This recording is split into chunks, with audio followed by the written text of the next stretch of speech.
Let's go to the phones, which are functioning a little bit weirdly today. Let's try to start with someone I didn't get to last time. Ronald Raygun calling in. Ronald, what's going on? Hey, David, how's it going? Good. How are you? Good. You may remember, I know you don't like to get into online progressive drama, but I was, a few months ago, I brought up that you had somewhat copied the Sam Seder Majority Report set. Right. And the accusation was that you were trying to coast off, Sam's, his intellectual property, right? That was the idea. But I just want to let you know I had a sort of, The Usual Suspects. Are you familiar with this film? Yes, I am. Yeah, and you know how at the end the detective sort of looks around his office and he realizes he's had everything all wrong this whole time. And I had a moment like that the other day when I was listening to Sam's show, and a caller called in and said that she was new to his show, and he asked how did you come to find out about the show, and she said that she first started by listening to you. Beautiful. And that in the YouTube recommendations or whatever, she actually clicked over to Sam's show.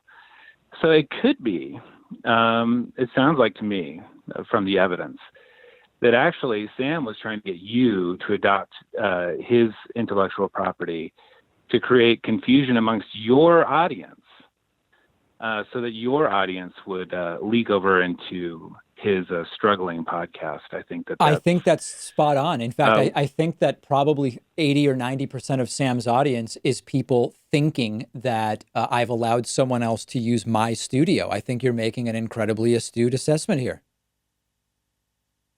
Yeah, and it's you're a smart guy, but it's sad that you got tricked into doing that by Sam. I know. But that's okay. I think that you're doing all right. I did want to ask you because, all jokes aside, I really like your clips on YouTube, and I find myself just sort of having them on. I don't know anything about your scheduling or when you do your show. How often it is. And so I wish you would give somebody like me who's kind of new to your show a rundown of exactly what you have to offer. Right. So we do 5 episodes a week, Monday to Friday. We film it in the early afternoon, and then we start clipping it up, doing a podcast version, and all of this stuff starts going out around 3:30 or 4 p.m. Eastern time each weekday. And then we'll publish clips to YouTube from that day's show that day. We'll hold a couple for the weekend so that we have stuff publishing each day of the week.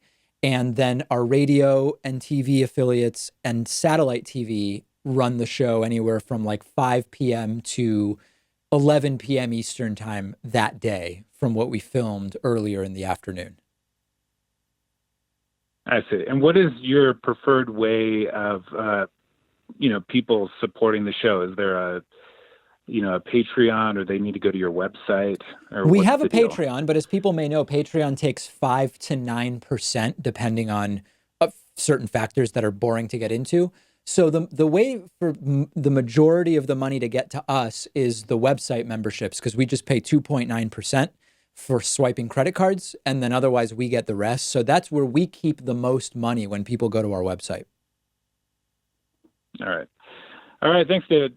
All right. Ronald Raygun, great to hear from you. Always good. We will be updating your rating in the caller system because you were clear, concise, and direct during today's phone call. I appreciate that.